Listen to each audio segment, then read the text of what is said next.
Just a few years ago, Gina Loudon was a young, impressionable college student on her way to becoming the pride of her progressive college professors. Late one night, away from the supervision of the college faculty, in a freak accident, she was exposed to an overdose of common-sense conservatism. Since then, she has spent every waking moment unlearning everything she was programmed to believe during her college indoctrination. Join her in her re-education. This is the Dr. Gina Show. You're coming into my house? So y'all need to hide your kids, hide your wife. Go get a real job. 3-letter word, jobs, J-O-B-S. The president and the first lady are kind of like the mom and the dad of the country. And when your dad says something, you listen. They don't get a pass because they're young and stupid. 16 ounces is the maximum that they would be able to serve in one cup. If you want to order 2 cups of the same time, that's fine. It's your choice. Ain't nobody got time for that. Where do they come up with this stuff? This is the Dr. Gina Show.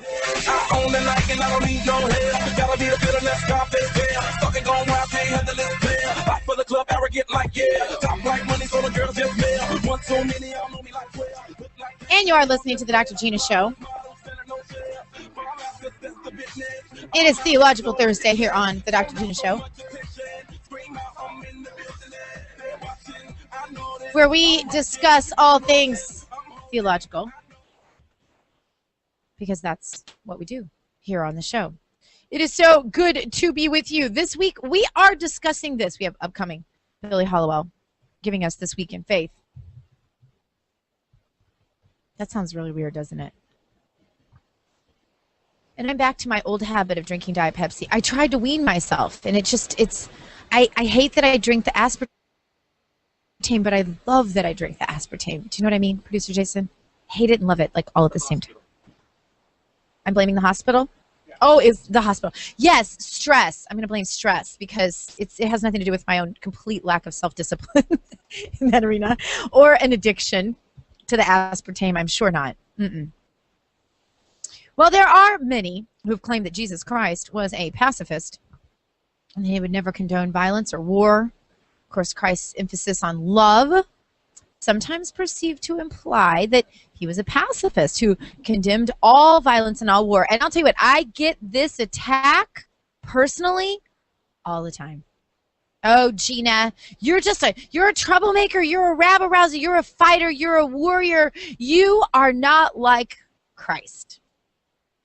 Christ said, turn the other cheek. Actually, my understanding of Scripture, and I am not, by the way, I'm definitely not a pastor or a theologian or anything of the sort. I am a student perpetually learning these things. And that's exactly how I want you to take everything I'm about to say. This is all about a journey to me.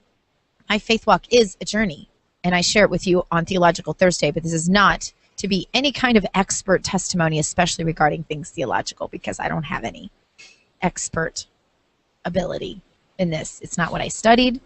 It's not what I know. It's what I study every day, though, and what I'm trying to understand and learn. And I have a very critical mind when it comes to faith items. And this is one of them. And this is one of the things I want to look at because I am constantly, as I said, attacked for being too hawkish. Okay. Turn the other cheek, as I understand it, is actually an act of defiance. Today's modern low information voters who don't want to look at the real Scripture in context. Oh, so it's like, and you know, I've wondered about this too. Really? And the way you just put it, it totally clicked just now. It's like, huh, you're gonna smack me around? Come on, hit me again. Come on. Yeah. Go ahead. Bring it. Really, I mean, it was almost like Jesus going, okay, bring it, you know. Bring it. Do you know who my dad is? Exactly. Oh my gosh, that's perfect. So painting Jesus as this, first of all, I am so offended every time I see I want to take comfort when I see a cross, like especially in a hospital or something, or a crucifix. I want to take comfort, but when they show this little pencil stick figure and they're calling that God, It's not working for me. Because I don't believe that for 1 second. Because one, I've met construction workers. I've met carpenters. And I've never met a one that looks like that womanly figure they always want to stick on a cross in front of me and tell me that's my Jesus. Never once. I think he's rugged.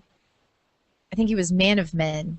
He may not have been, hulkish in his musculature, but I believe he was strong, fit for his tasks, right? As a carpenter. And and I'm going to say this, and I already had arguments about this on Twitter today, as a culture warrior. He looked at the culture and he said, I have to engage.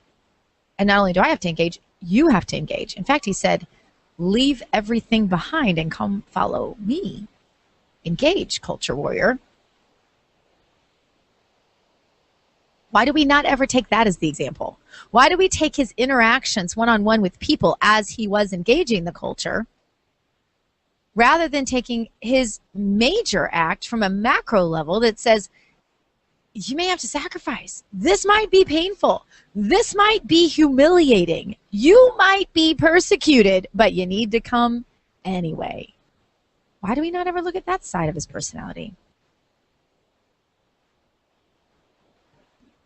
He's the one that created all things and is the God of Abraham, says Freedom Outpost. Isaac and Jacob should cause people to think about just who it was that gave the law and the commands of the Old Testament. Ooh, ooh, ooh. I can hear the ire of those who like to think of him as this little peace-loving, skinny thing that was there on the cross, and that wasn't him. That's our interpretation of him. And furthermore, that's some silly church hierarchical version of him. And I'm sorry, but I don't buy it. He was a carpenter. He was a culture warrior. The Bible demonstrates that Jesus Christ was not a pacifist, says this post. Thank you, DJ, for this post. I love this. I've been saving this. I think you sent this to me like 2 weeks ago, and I've been saving this. Was not a pacifist, and will demonstrate that he approved of the, listen to this now, justified use of deadly force. Justified use of deadly force. Some soldiers asked him, and what should we do? He replied, don't extort money and don't accuse people falsely. Be content with your pay. John the Baptist didn't tell soldiers that being soldiers was immoral per se, but simply condemned the abuse of their positions as soldiers. So he didn't say, that this is another phrase that is taken out of context, that he said, don't be soldiers because he doesn't like war. I mean, not that nobody likes war, but he wasn't condemning the acts of soldiers as soldiers. He was saying, be content in your pay as a soldier. Jesus did not rebuke the centurion for being a soldier, but commanded him for the faith that came from his understanding of authority in the military. That from Matthew 8:5-13, also Acts 10:1-48. Jesus both permitted and commanded his followers to be armed. I'm telling you, this one's going in the permanent Dr. Gina files, where I can access it all the time. This is what he said. But now, if you have a purse, take it, and also a bag. And if you don't have a sword, sell your cloak and buy one. Luke 22:36. Now that the apostles had learned the lesson of trusting God in Luke 10:4, they were to be prepared to defend themselves as they traveled through dangerous areas to take the gospel to the world.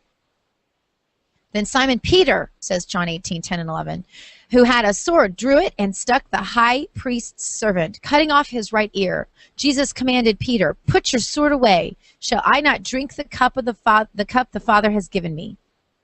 Notice that Jesus allowed Peter to have the sword both before and after this incident. The problem was not that defending someone is wrong. The problem is that it was inappropriate at this time, since Jesus came to die for the sins of his people, according to Mark 10:45. Put your sword back in its place, Jesus said to him, for all who draw the sword will die by the sword. Matthew 26:52. Another phrase that is often quoted out of context. Again, Jesus did not necessarily condemn using the sword. He told Peter to put it back back where it belonged, not to get rid of it. What Jesus is saying is that anyone who fights risks his life in doing so. This is a matter of facts, not necessarily Jesus's ethical perspective. And Jesus Christ himself, of course, we know, used force, those of us who've actually studied the scriptures, as opposed to those of us who just quote them out of context. Jesus entered the temple and drove out all who were buying and selling there. He overturned tables of money changers and the benches of those selling doves. Now, that's from Matthew 21:12. Let me tell you something about those tables, because my pastor has told me. This is not something Gina thinks. This is something that my pastor, a man of God who has studied this, has multiple degrees in it, including a PhD. Every pastor I've ever learned under has had at least a PhD, at least one, in their study of Scripture. My current pastor not excluded. Those tables, they weren't like the plastic card tables we have today. So don't picture that for a moment. Tables then were often made of stone or the heaviest wood. So when Jesus was turning over tables, he wasn't going around flipping card tables saying, "Ooh, I'm having a temper tantrum." Ooh, that's not our Jesus. This was a massive act of complete, well, it was dramatic, right? To turn over a massive stone or heavy hardwood table. In those days, usually a stone was what most tables were made of. Big deal. Made a lot of noise. Broke a lot of stuff. Hurt a lot of feelings. See, this wasn't ever about feelings. This was never about feelings. This is about righteous judgment. Another quote from John 18:6. So he made a whip out of cords and drove all from the temple area, both sheep and cattle. He scattered the coins of the money changers and overturned their tables. John 2:15. When Jesus said, "I am he," they drew back and fell to the ground. He used his divine power against aggressors. Do you think he wants any less from you than to use the divine power within you against aggressors coming for your children? And Jesus would have been justified in defending himself.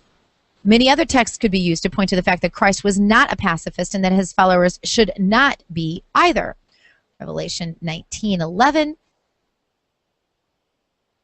2 Thessalonians 1:7, Matt 10:28. One of the greatest demonstrations of love is to lay down one's life for their friends, which Jesus did. However, in defending one's neighbors, friends, and family with deadly force, it is also an act of love that should not be shunned, but should be encouraged.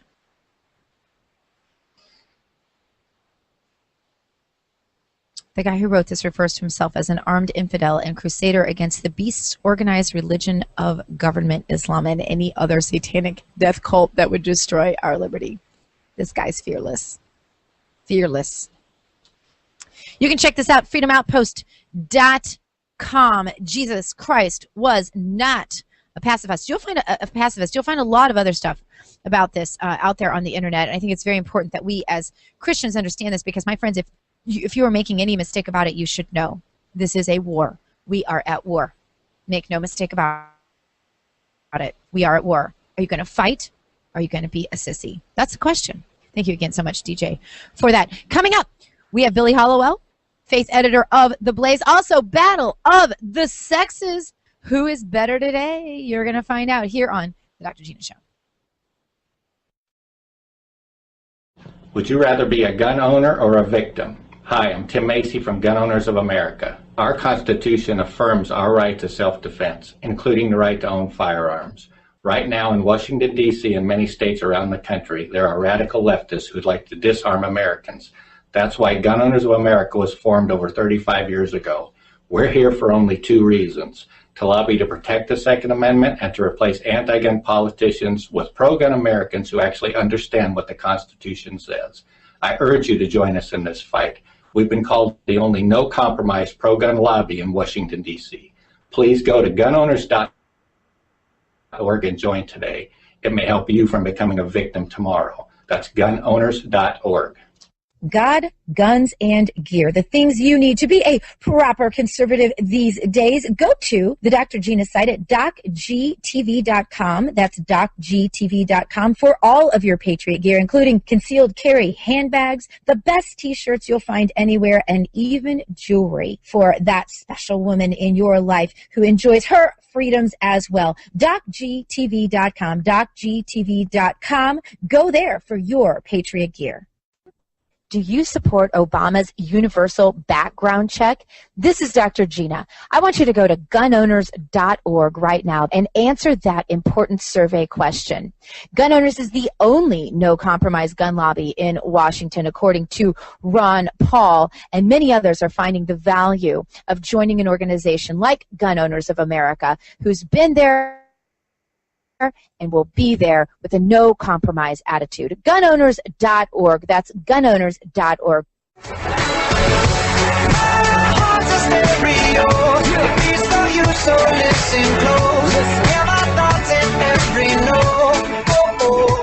This is Dick Morris. If you're diagnosed with liberalism, Dr. Gina will cure you. This melody was meant for you. Sing along to my stereo. You are listening to the Dr. Gina Show. I love when they say, yeah, in that song. Oh.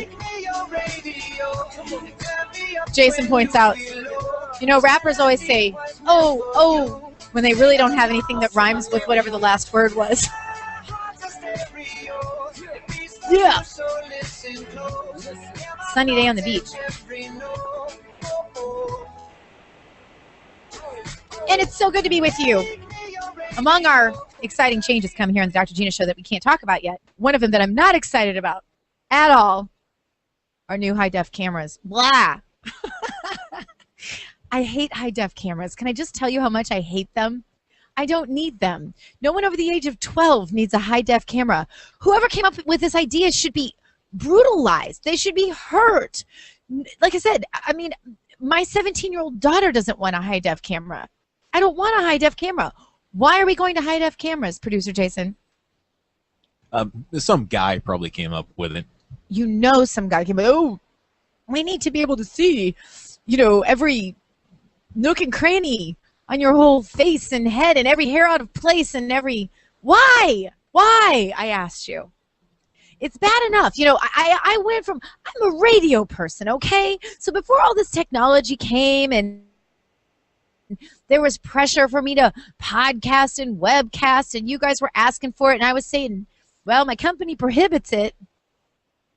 I kind of thought it sounded fun. Not going to lie. But then I did it. And I gosh. And I realized that going on air every day is hard enough to prep for, but when you have to put on makeup and do your hair and, like, wear something besides pajamas, it's just a grand inconvenience, okay? I'm not into it. So now you go ahead and up the ante on me. And so now I not only have to do my hair and my makeup and my clothes every day, but we're going to have these high-def cameras coming up with the changes we're doing on the Dr. Gina Show. And I'm going to have to actually do my makeup well. That's insulting. I just want to tell you that.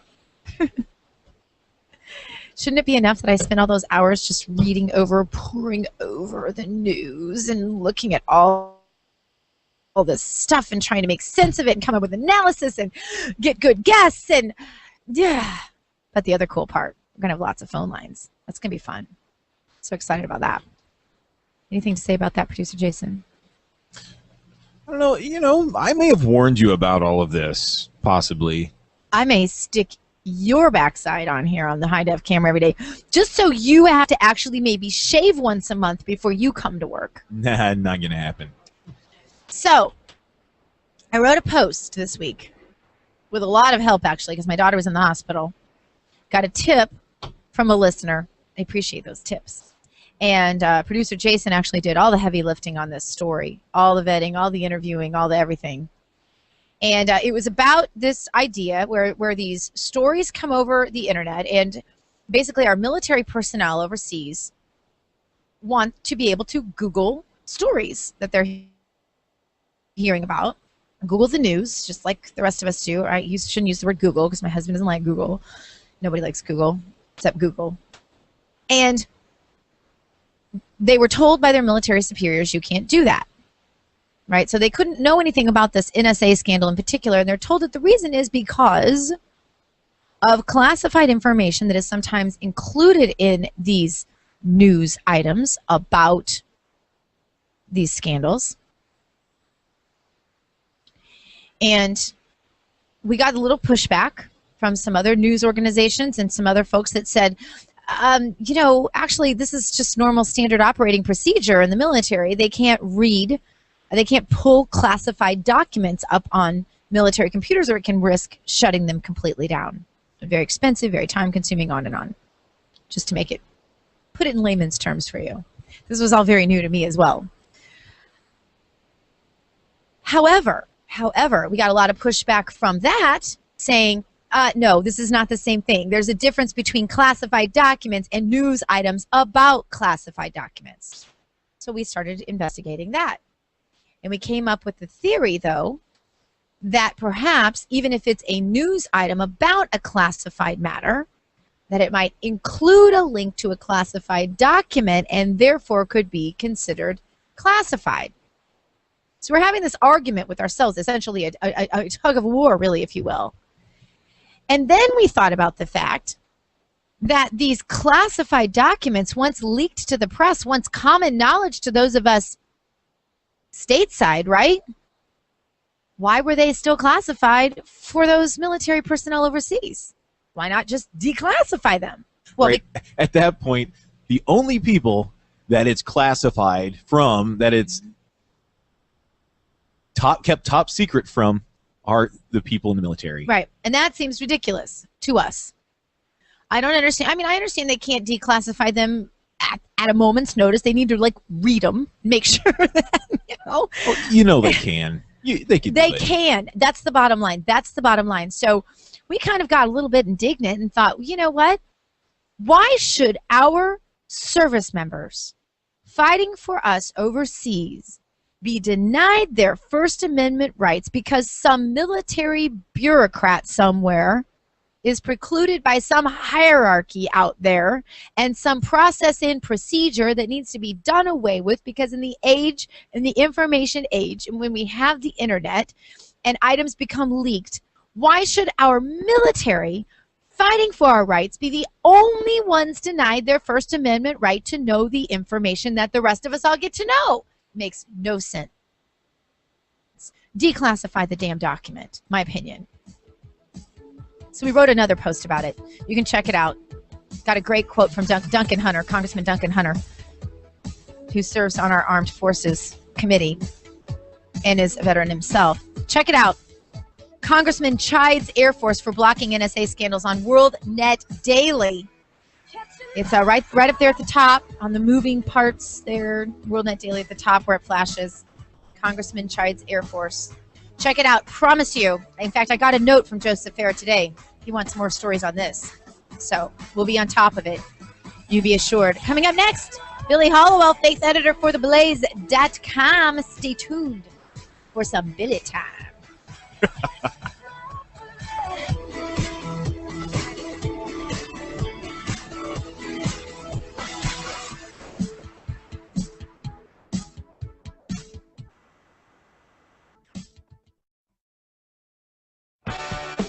Hi, this is Joe Dane Gorman of Intellectual Frog Legs. Ain't no liberals say I have every phobia out there.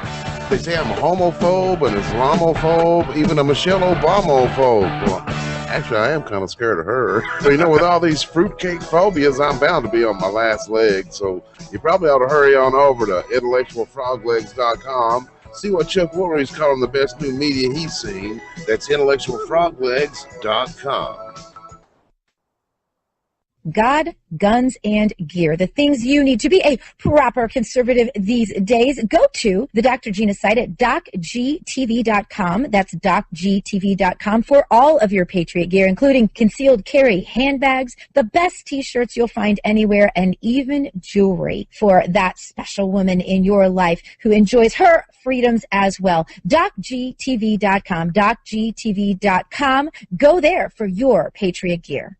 You understand your Second Amendment freedoms, but who is out there with a no-compromise attitude that will defend those Second Amendment rights? Well, I can tell you, gunowners.org. That's gunowners.org. This is Dr. Gina, and I want you to go to that website right now, gunowners.org, and let them know that you want to help them as they continue the only no-compromise gun lobby in Washington, D.C., according to Ron Paul. Gunowners.org. That's gunowners.org. Check them out. This is Fingers Malloy of FTRRadio.com. Listen to the Dr. Gina Show, or the baby seal gets it. And now I'm calling out your name even if I just gave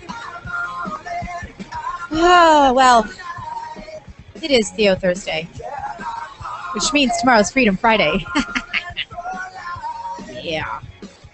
So you're at a party, producer Jason, and you see a new face of someone you haven't met.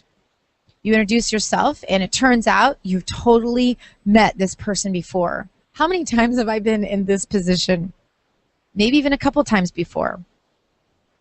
You're feeling very awkward, and you're also probably a guy. See, this is one of those ways, though I think I'm very feminine in most ways, this is one way I'm very masculine. I am the worst. Remember, and producer Jason, I have to give you, I am lost at political events without you, especially if they're national political events, like we're, wandering around the Capitol or something, and I'm supposed to be recognizing congressmen and senators to interview or something like that. You are a master at that. You always recognize them. I really don't know why either. I have no idea why. Maybe it's because you're more feminine that way. Oh my God. Along with Come a on. lot of other ways. I'm just saying. A new study shows that women like Jason are better than men at remembering new names and faces, something that past research has also shown. But this new paper just published in the Journal of Psychological Science also suggests the reason why women are so good at it. In the first few moments that we meet someone, we tend to take in more details about the new face in front of us. Oh, now that is true. If they are really, like, you remember the woman, I was wandering through the hospital yesterday. Producer Jason was walking with me up to see my daughter Lily. And there was this woman in the hospital. And how old would you say she was, Jason? Maybe like 80-something? Anyway, she looked amazing.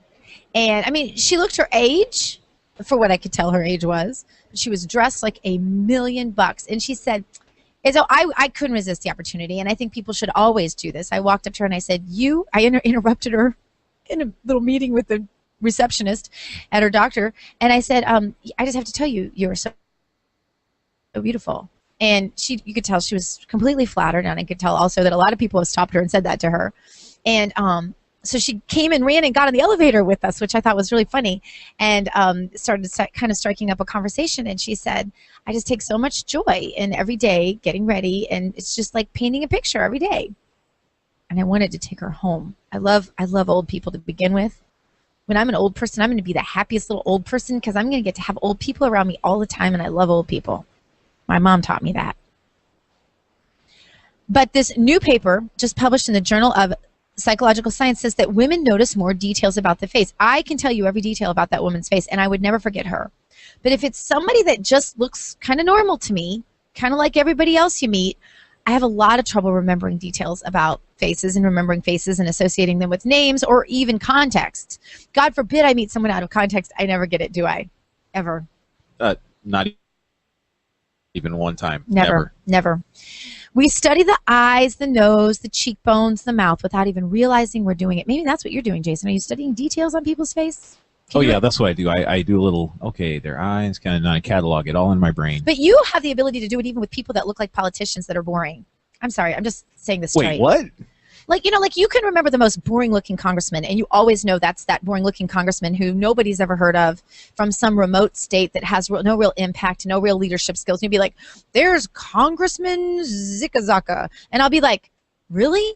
I've never heard of him. I've never seen him. And you always remember. And he has the most boring, absolutely unremarkable face I've ever seen. Nothing about nothing about his presence smacks of anything that I am ever going to remember. And I know it then, and I panic, but I take confidence in the fact that I know you will remember. And so then when I end up at events without you as my producer, I know I'm in trouble. I know I'm in trouble because I can't remember all those kind of people that I can't remember because they all look the same to me.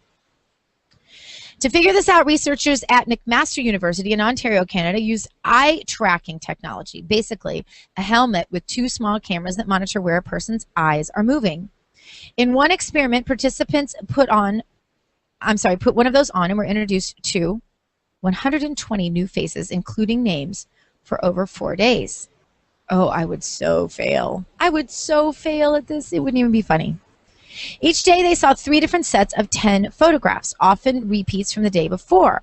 And they were asked whether they'd ever met the person before, and if so, what the person's name was. Second experiment was smaller and shorter and done in just 1 day. Each face was on screen for 5 seconds at a time, like a cocktail party. The women were better every time. Every time. Women like you, Jason, were better at recognizing faces they'd seen before and remembering the names. The eye trackers showed that women spent more time looking at different facial features. Well, then what the heck are men looking at? That's what, oh. Oh my gosh.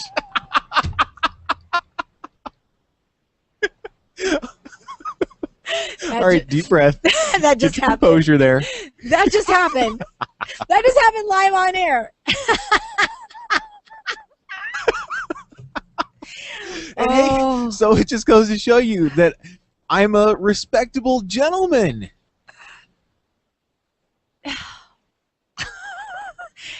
Okay. I think I just figured this whole thing out. You did. You cracked the code. You're a genius. No one else knew this. Those wheels were just turning right there on air, and all of a sudden it clicked, and oh, right in gear, right there on air. Oh, wow. Now, I have to say this. Women aren't much better at men in recognizing faces. So let's just say if you were introduced to 10 new people, on average, women would recognize 7 faces, where men would only recognize really about 6 faces, or 5 maybe. So not like a huge difference, but there is a social cost to not remembering a person you've met before. And that small difference translates into many, many more socially awkward. Keep your eyes where they belong, boys. Many, many more socially awkward situations for men than women. So there you have it. So Battle of the Sexes goes once again to the women and those like Jason. Oh my gosh. Hey, so we're going to have Billy Hollowell up next. So we've got him figured out. You got him on there. So you want me to shut up right now about you? Yeah, please. Let's hurry up and go to break so we can come back and have a full segment with him. Okay. All right. Well, we'll be back in a moment with Billy Hollowell, faith editor for The Blaze. You stay tuned to this Dr. Gina show this Theo Thursday. Confessions of a Potentially Perfect Parent, brought to you by AdoptUsKids.org. I know more about cooking dinner for a party of 12 than about packing a lunch for a 12-year-old. I know kids like things like fish sticks. Fillets, I get, but sticks? Maybe we can just compromise on mac and cheese. Can you make that with Brie? You don't have to be perfect to be a perfect parent. There are thousands of teens in foster care who would love to put up with you. Call 1-888-200-4005 or visit AdoptUsKids.org for more information. A message from the U.S. Department of Health and Human Services, Adopt Us Kids, and the Ad Council. God, guns, and gear, the things you need to be a proper conservative these days. Go to the Dr. Gina site at docgtv.com. That's docgtv.com for all of your Patriot gear, including concealed carry handbags, the best t-shirts you'll find anywhere, and even jewelry for that special woman in your life who enjoys her freedoms as well. docgtv.com, docgtv.com. Go there for your Patriot gear. Would you rather be a gun owner or a victim? Hi, I'm Tim Macy from Gun Owners of America. Our Constitution affirms our right to self-defense, including the right to own firearms. Right now in Washington, D.C. and many states around the country, there are radical leftists who'd like to disarm Americans. That's why Gun Owners of America was formed over 35 years ago. We're here for only two reasons: to lobby to protect the Second Amendment and to replace anti-gun politicians with pro-gun Americans who actually understand what the Constitution says. I urge you to join us in this fight. We've been called the only no-compromise pro-gun lobby in Washington, D.C. Please go to gunowners.org and join today. It may help you from becoming a victim tomorrow. That's gunowners.org. Hey, it's Dr. Gina here, and I told you that I'm going to help you be the most effective in your activism that I possibly can, and I've got a tip for you right now. Go to gunowners.org and join to be a member. Sign up for their alerts, and you can know exactly what you need to do to take action to save your freedoms. Go there right now and become a member. Gunowners.org. That's gunowners.org. Tell them Dr. Gina sent you. Gunowners.org.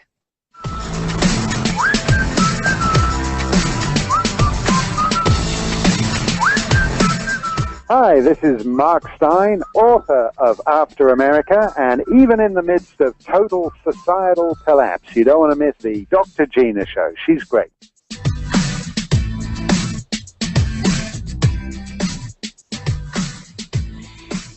Charles Payne of Fox News just invited me to move to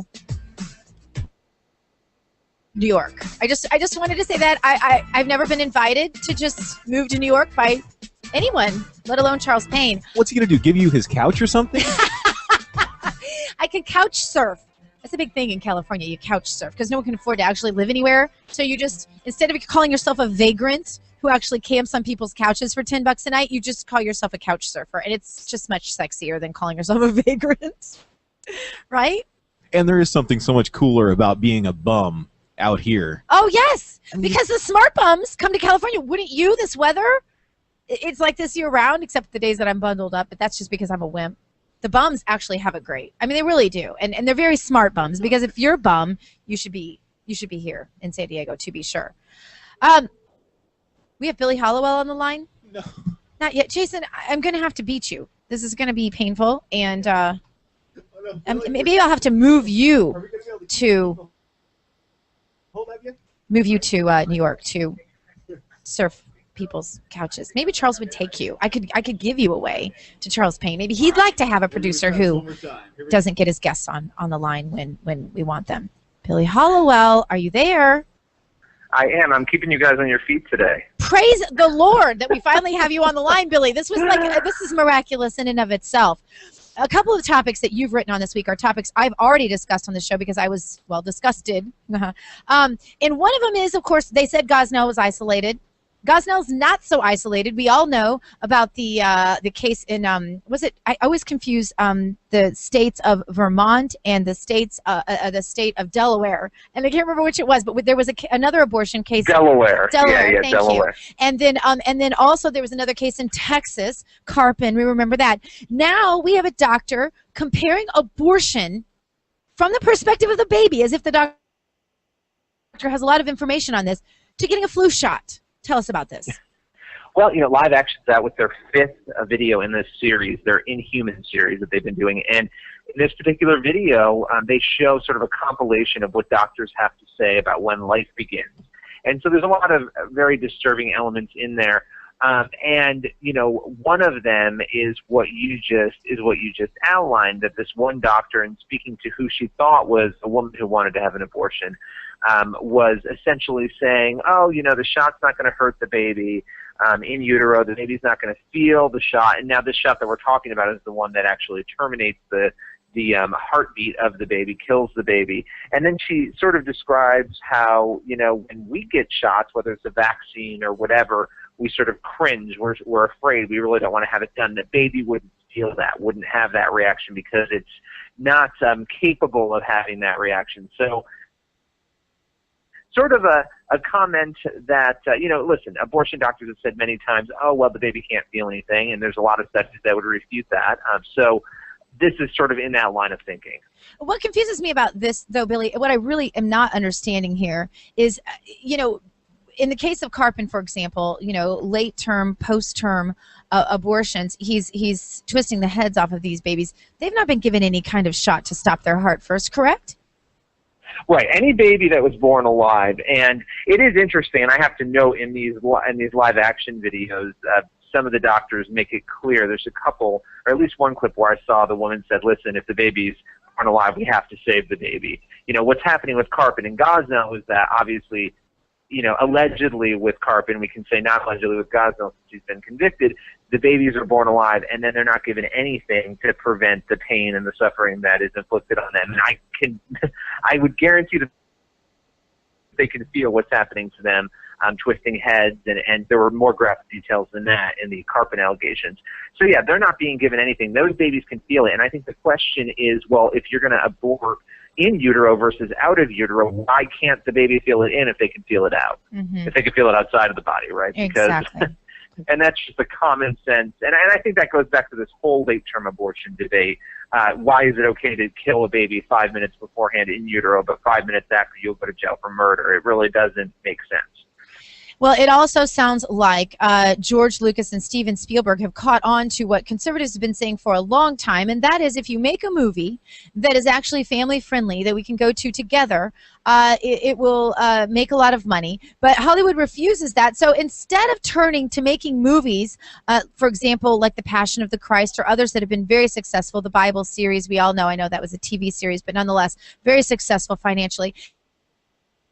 Instead of making that turn, they're saying there's going to be a massive implosion in Hollywood. Tell us about that. Yeah, it's interesting because the two directors and producers that you mentioned, George Lucas and Steven Spielberg, they basically came out saying, we are facing a situation in which the entertainment industry will implode. There will be a massive, I don't even know how to describe it. I mean, essentially what they're saying is that the prices will go up. There could be price variances. People may pour a lot of money into making epic, big films that are supposed to do well, and they won't make a return on those films. And Spielberg said, you have 3 or 4 films do that, where, the team pours millions in and they don't make any money.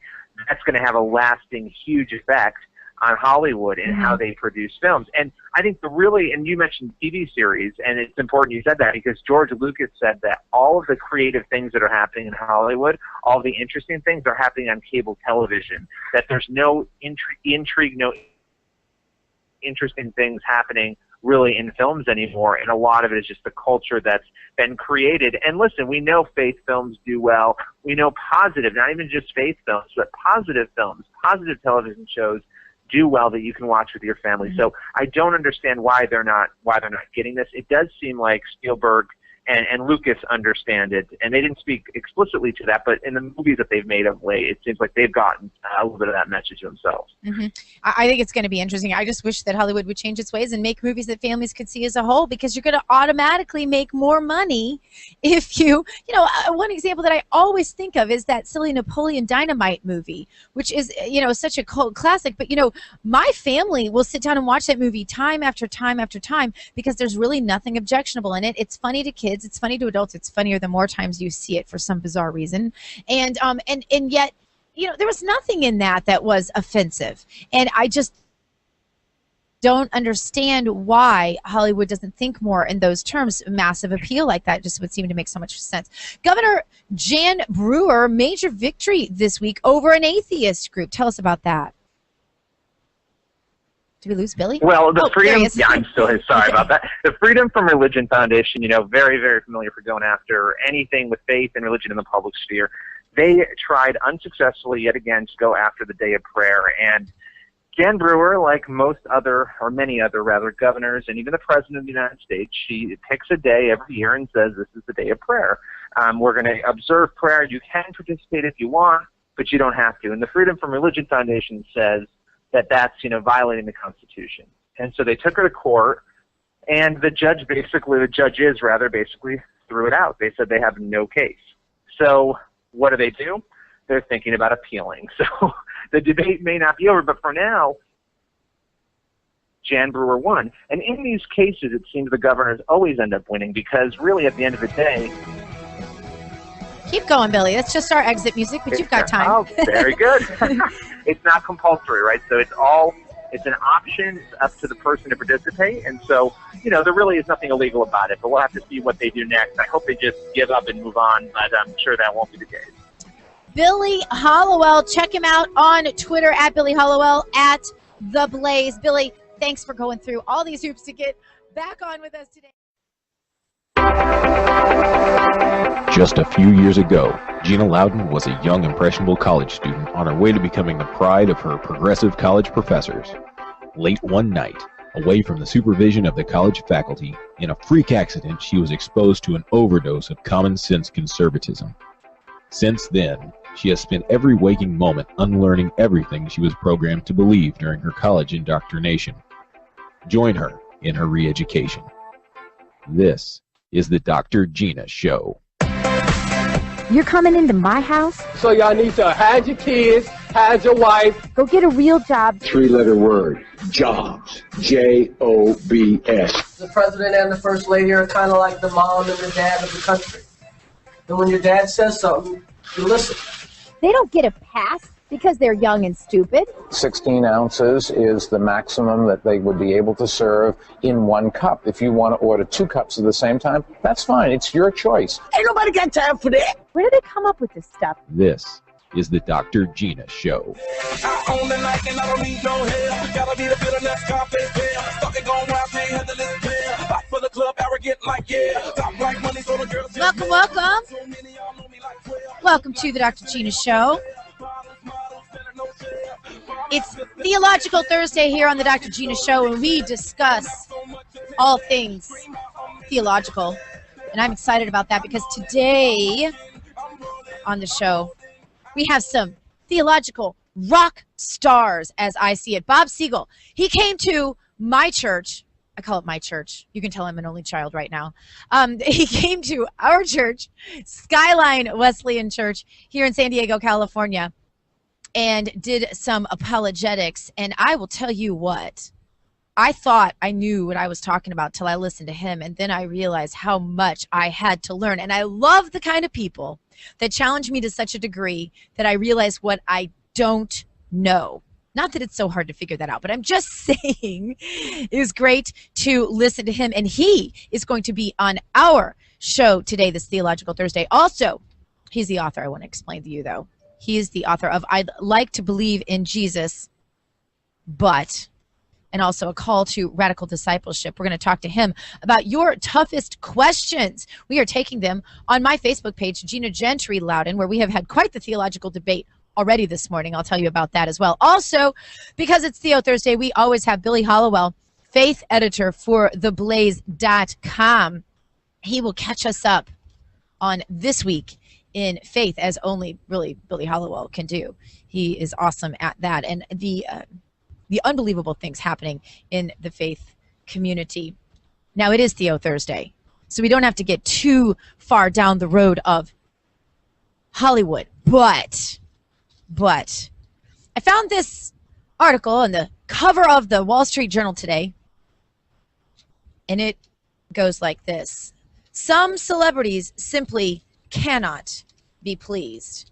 Just ask Ben Lashes, a talent manager in Los Angeles. This week, he landed a major motion picture deal for a client who 9 months ago was unknown, living in Morristown, Arizona, population 227.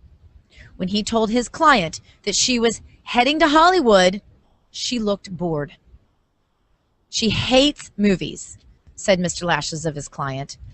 Grumpy Cat, a cat with a mouth puckered into a frown whose viral photos have ricocheted all over the internet, was not amused by her latest movie deal. Mr. Lashes, you see, 34 years old, is an agent for internet cats. When an ironic photograph of a feline becomes internet fame, he contacts the pet owner and offers to help strategize ways to prolong, protect, and monetize. He operates with one question in mind, as any professional agent would do. What would Walt Disney do if he created Mickey Mouse and it went viral on YouTube? Well, Grumpy the cat is the latest in a series of movie stars with a multi-million-dollar movie deal. And my kids always say, Mom, would you be a little more of a stage mom? Because I am a stage mom fail. My older daughter did a pageant. I didn't have the fake eyelash. I just couldn't. I'm a fail at being a stage mom. But I do want to say this.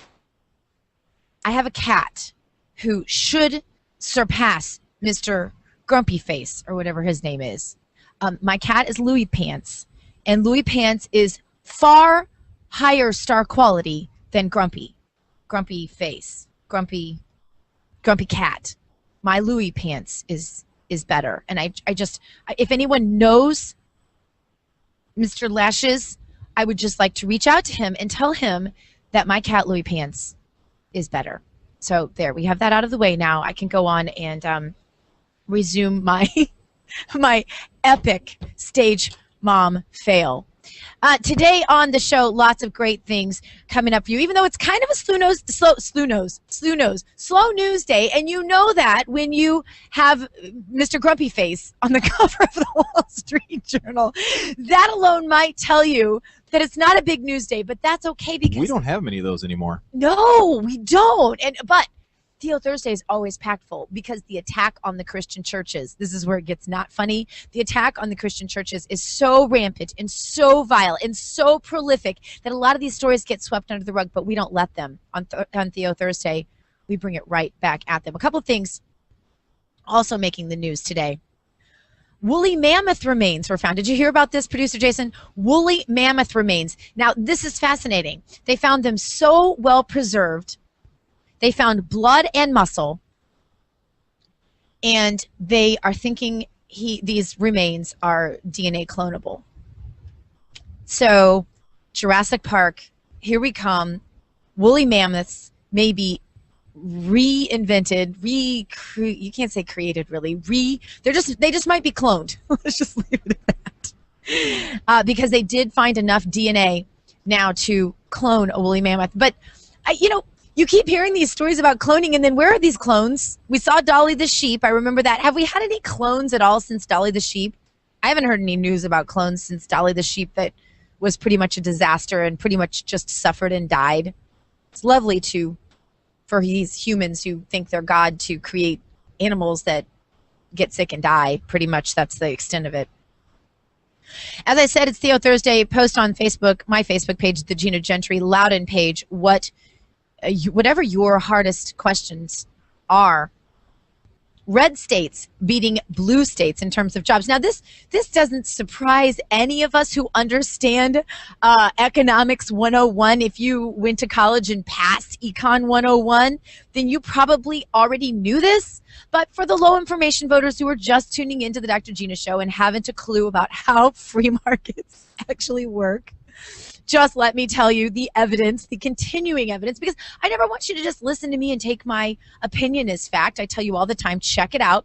We provide the links for you at docgtv.com, so you don't have to believe anything we say. You can check the links to the stories we use on the show every day. Red states beating blue states on jobs.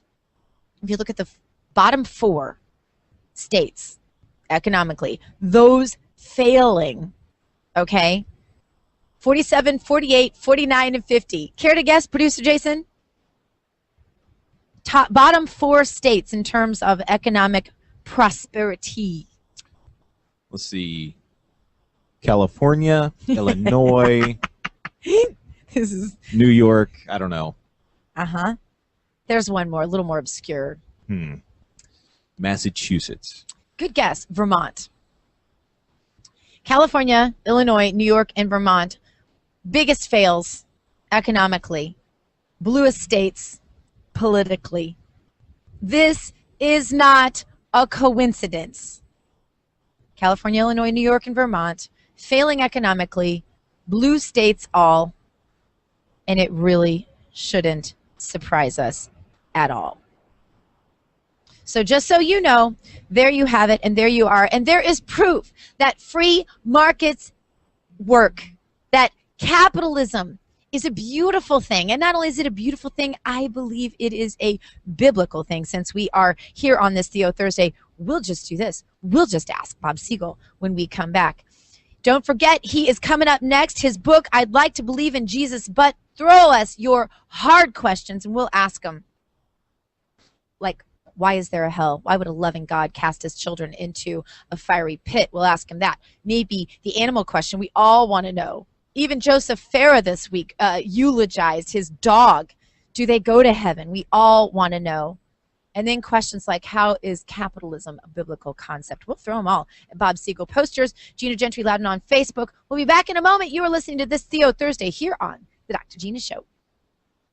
Would you rather be a gun owner or a victim? Hi, I'm Tim Macy from Gun Owners of America. Our Constitution affirms our right to self-defense, including the right to own firearms. Right now in Washington, D.C. and many states around the country, there are radical leftists who'd like to disarm Americans. That's why Gun Owners of America was formed over 35 years ago. We're here for only two reasons: to lobby to protect the Second Amendment and to replace anti-gun politicians with pro-gun Americans who actually understand what the Constitution says. I urge you to join us in this fight. We've been called the only no-compromise pro-gun lobby in Washington, D.C. Please go to gunowners.org and join today. It may help you from becoming a victim tomorrow. That's gunowners.org. God, guns, and gear, the things you need to be a proper conservative these days. Go to the Dr. Gina site at docgtv.com. That's docgtv.com for all of your Patriot gear, including concealed carry handbags, the best t-shirts you'll find anywhere, and even jewelry for that special woman in your life who enjoys her freedoms as well. docgtv.com, docgtv.com. Go there for your Patriot gear. I'll pick you up after school. Okay, I got it. It's easy to take a day for granted. You and your family are connected by routine, and you stick to it. But what if a disaster strikes without warning? What if life as you know it has completely turned on its head? What if your day's routine is disrupted and you can't reach your family? Have you planned for that? Before a disaster turns your family's world upside down, it's up to you to be ready. Get a kit, make a plan, be informed. Today, learn how at www.ready.gov. Ready.gov. This message brought to you by the Federal Emergency Management Agency and the Ad Council. Do you support Obama's universal background check? This is Dr. Gina. I want you to go to gunowners.org right now and answer that important survey question. Gun Owners is the only no-compromise gun lobby in Washington, according to Ron Paul, and many others are finding the value of joining an organization like Gun Owners of America, who's been there and will be there with a no-compromise attitude. Gunowners.org. That's gunowners.org. You're a troublemaker, troublemaker. You ain't nothing but a troublemaker, girl. This is Andrew Breitbart of Breitbart.com and Big Government. Troublemaker, just like my longtime friend, Dr. Gina, Tea Party Patriot. You're listening to The Dr. Gina Show. Oh, troublemaker, yeah, that's your middle name. Oh, I know you know it, but you're stuck in my brain. Troublemaker. And I am a troublemaker. That's okay, because so are you. And if you're in this audience, that makes you the smartest audience in radio. Smartest audience in radio. Translation for those low information voters out there who don't know how to say smartest in Jersey. We just spelled it out for you. We spell things out for you here on the Dr. Gina Show because we're good like that. Conservatives are good. We mean well. We make mistakes. We know our shortcomings, but we mean well. My next guest, I'm excited about him. This guy's a superstar, honestly. Graduate of Denver Seminary and San Jose State University, Bob Siegel, a radio talk show host and popular guest speaker at my church. While I go only child on you. At my church, And also at college campuses across the country. I posted all about this guy, tweeted him like crazy when I sat in the congregation listening to him. You have got to get his stuff, and we're going to give you just a little piece of that right now. The author of A Call to Radical Discipleship and I'd Like to Believe in Jesus, but he answers the tough questions. Welcome to the Dr. Gina Show, Bob Siegel. Dr. Gina, it's an honor to be here. I had the privilege of meeting both your husband and producer after I spoke at Skyline. It's wonderful to meet you as well. Well, and I'm sorry. I don't know what I do after church. I'm so weird in social situations. I kind of sometimes hide, but it's really, really, really good to have you on the show. I was very impressed with your message. I tweeted it. I asked people to watch the video. I had a ton of response from it, and so it's totally an honor to have you. Well, I'll tell you what, if you're that impressed, then you need to become a guest on my show as well. Well, I think we might be able to work something like that out. Okay. I don't hide from media. I just hide at church. I'm not sure why. It's odd. But anyway, I do want to ask you some questions. Folks have already posted a ton of questions for you, and I want to get right down to those because I've never heard anybody answer things the way you all answered them. And it was funny. It was entertaining, but I want to get right to them. And one for me, I don't know if you saw this week, but Joseph Farah, who, of course, is the editor at WorldNet Daily that I write for, he posted that his dog had died. And he posted this amazing eulogy to his dog, and I answered him with a testimony from a senator from Missouri that I just absolutely love about his dog, and it's called Old Drum, if anybody wants to Google that right now. And Senator Vest was his name. And I want to know, I love pets, and there's something magical and godly in spirit about them, and I want to know, will we see them again? Please do tell. Okay, well, I have to start by saying I was listening to part of your show before I came on, and I'm a cat lover too. So I need to start by saying that if there is an afterlife for cats, I believe mine is going straight to hell. She's very cute, and that's why I keep her. She's adorable, but that is the only redeeming virtue. I mean, I love cats. They're stubborn. They're finicky. They're a lot like me, I should say. But, you know, actually, Dr. Gina, I've been hearing Christians for years say, well, animals won't be in heaven because animals don't have souls. And the Bible says absolutely nothing about pets and the afterlife. But C.S. Lewis, the very famous author and philosopher, he was not afraid to tackle those kinds of questions. He's written a fascinating book, which I think you would enjoy, called The Problem with Pain. And in The Problem with Pain, there's one chapter called Animal Pain, and he made a very interesting observation. He is of the belief that he wasn't of the belief that all animals, anybody in the animal kingdom, when they die, they're going to go into heaven. I mean, you know, what do you do with mosquitoes?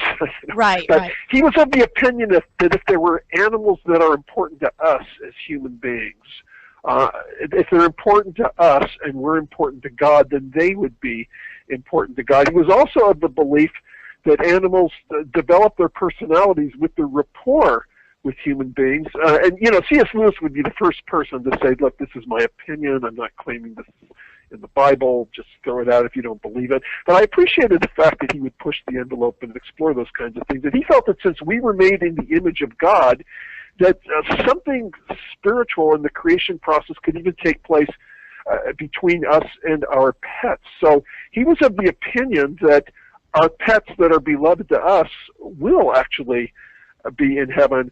I know that I was watching a documentary a few years ago, and they were talking about the fact that zoologists who study animal behavior for years have only felt that it was worth their time to study animals in their natural habitat. And for years, owners of pets were saying, look, you need to meet my dog, you need to meet my cat. They have this amazing personality, and it's unlike other dogs or cats I've owned. Mm-hmm. And zoologists never wanted to take that seriously. And in the last few years, they are taking seriously the fact that animals seem to develop more of a personality when they're around human beings. So I would say I'm of the opinion that you will see your pets in heaven, but is there a verse that would tell you that? No, but there's no verse which says that they're not in heaven either. And I do wish my fellow Christians, my fellow brothers and sisters in Christ, when the Bible's silent about something, I think it's fine for them to continue to give their opinion, but they shouldn't fill in the blanks by pretending something's in the Bible that isn't actually there. Absolutely. And while we are on the topic of a merciful and loving God who is, of course, in touch with his creation at all times, including their deepest thoughts and their deepest feelings, why would that same loving God cast his own creation into hell? It's a very fair question. And I am of the belief that God's standards, his moral standards, were programmed right into our DNA. And that in our conscience, and therefore our institutions as human beings, we reflect God's standards. And in our court systems, we reflect something very similar to hell. If we had a judge who let a murderer go free, or a rapist go free, and oftentimes in the news today we meet such judges, but when that happens, any decent person says that is an irresponsible and therefore unloving judge. What I'm saying is our own court systems and criminal systems show that we believe in something very much like a hell.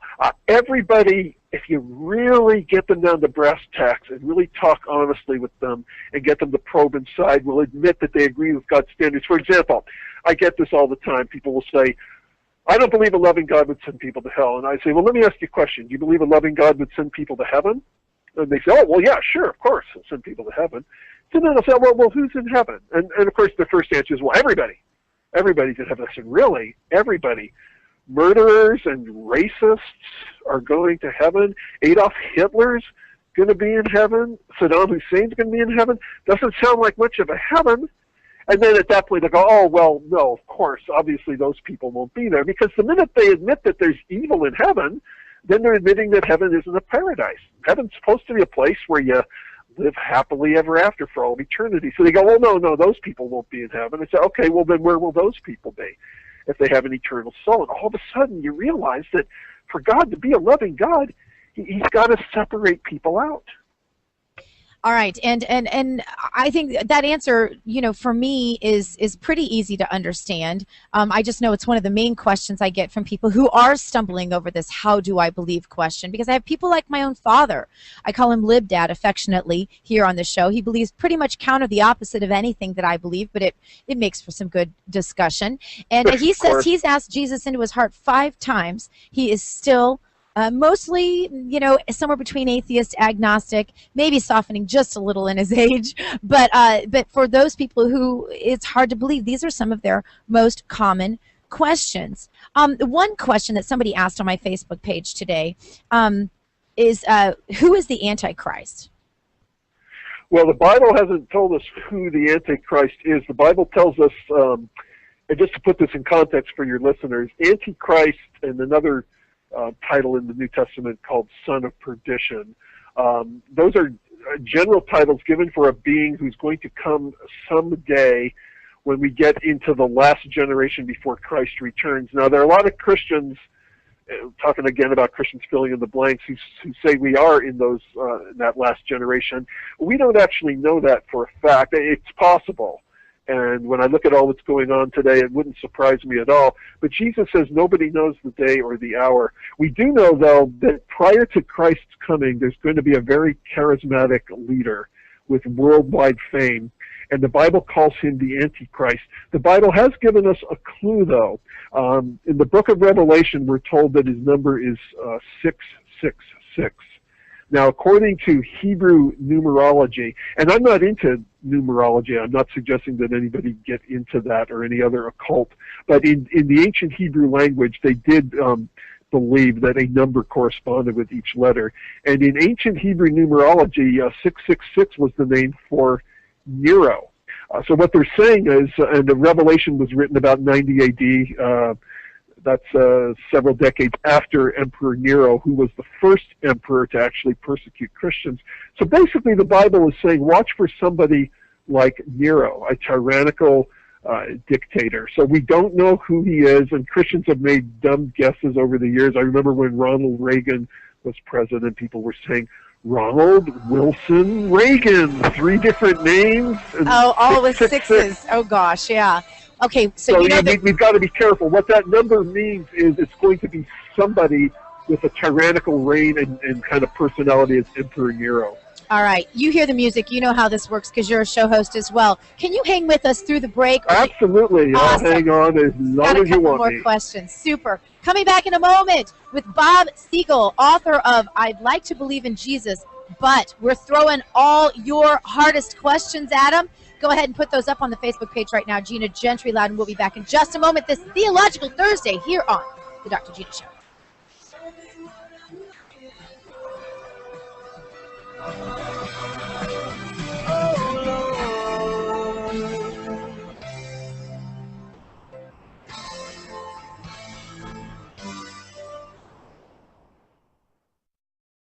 God, guns, and gear. The things you need to be a proper conservative these days. Go to the Dr. Gina site at docgtv.com. That's docgtv.com for all of your Patriot gear, including concealed carry handbags, the best t-shirts you'll find anywhere, and even jewelry for that special woman in your life who enjoys her freedoms as well. docgtv.com, docgtv.com. Go there for your Patriot gear. You understand your Second Amendment freedoms, but who is out there with a no-compromise attitude that will defend those Second Amendment rights? Well, I can tell you, gunowners.org. That's gunowners.org. This is Dr. Gina, and I want you to go to that website right now, gunowners.org, and let them know that you want to help them as they continue the only no-compromise gun lobby in Washington, D.C., according to Ron Paul. Gunowners.org. That's gunowners.org. Check them out. Hi, this is Craig Smith, chairman of Swiss America. Dr. Gina is the gold standard of talk radio. What you waiting for?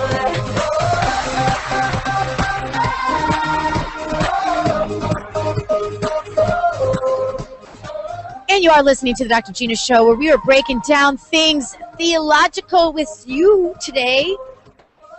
It is great to be with you here from the beach, live with the wind blowing my hair into my mouth most of the show. On the show with me today, somebody who just knocked my socks off. It's not very often. I get requests to be on the show every day. I refer them, they go through the funnel of production. But this guy, I saw him, I said, get him on the show. And that is Bob Siegel, graduate of Denver Seminary, San Jose State University. He's also a talk radio show host and popular guest speaker at churches and college campuses across the country. He has written 2 phenomenal books, A Call to Radical Discipleship and I'd Like to Believe in Jesus, but. You know, I get that question all the time. Privately messaged to me on Facebook, on Twitter. People know I'm a Christian. They say, I really want to believe. I get this from atheists all the time. A lot of times atheists who have first attacked me, usually on Twitter, sometimes on Facebook, and then they'll say, you know, there's something different. I see your spirit. I want that. I don't have it. My own dad is one of those people who just cannot seem to get that down. And being sort of a Calvinist myself, I am just always praying about these things. So I wanted to have Bob on the show. Welcome back to the show, Bob. The questions continue. On the topic of numerology, which you brought up, Sly asks, on that note, why is numerology so prevalent in the Bible if it is considered a cult? I thought that was a great question.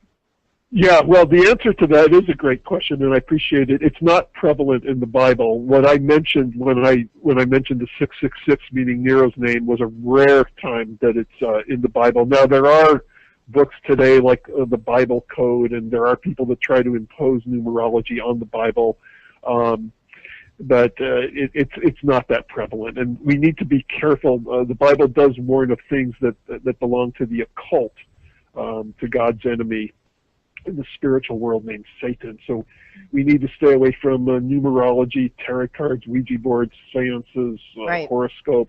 I realize that we should probably come back and do a whole show on that sometime. That would get us off into a tangent. but it was true that even Hebrews who didn't believe in any kind of mystical numerology, in their language they did have a corresponding number with letters. And the word 666 was the name for Nero. That doesn't mean that Nero's going to become reincarnated. The Bible doesn't believe in reincarnation either. But we're just to watch for somebody like Nero. And I should say, when Nero first came into power, He was very different. His first 5 years, he was a really nice guy. He was a very benevolent leader. The Apostle Paul went on trial before Nero twice. The first time Nero let him go and encouraged him and sent him off on his third missionary journey. The next time Paul found himself in front of Nero years later, that was after the Great Fire of Rome had started. People accused Nero of starting it. Whether he did or not, we don't know. He probably did, but we do know that he blamed Christians for it. And the Apostle Paul and Peter were both executed under Emperor Nero in 64 AD. So this leader, the Antichrist, getting back to that original question, he'll be a likable, charismatic figure at first. He will show his true colors later on, and that too will make him similar to Nero. But back to the topic of numerology for just a moment, because this fascinates me. As I attempt in my futility to teach my children math, as I look at the order of the planets, the stars, I realize that, order is so important to God. Like he just spells it out again and again in creation. And it is to me that through that order, through that math, I want to almost say the words through numerology, even if you get to the order of birth in families, all these things seem to be very significant in understanding, I guess, the heart of God. And so yes, mathematics. Yeah, I mean, mathematics that's a fascinating study. That's not the same as mystical numerology, but so the distinction, though, can you make the distinction for me? Because I do get confused when I look at things. I'm just going to say this straight up. I can't believe I'm saying this. When I look at things like horoscopes, and I look at things like when people were born, there are some lines you can draw that seem to me that aren't accidental. I'm not saying that you should get into all that stuff. I realize that is the occult, and I absolutely dissuade that and rebuke that in my own children. But I'm saying that God didn't just have someone born on a certain day by accident. He ordered that. It's mathematical, yes. So where do you draw those lines of distinction? Where we draw the lines of distinction is from God's point of view. Whatever math and science he put into our creation is fine.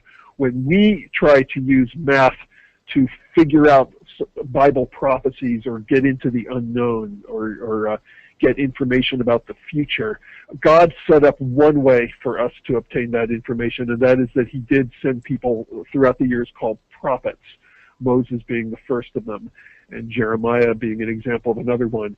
And even prophets are to be tested. We're warned to beware of false prophets. So that is the distinction. The distinction is that we are not to try to use mathematics to figure out prophecy, but to use mathematics to figure out something like Einstein's understand his brilliant equation about time and energy, and that's wonderful.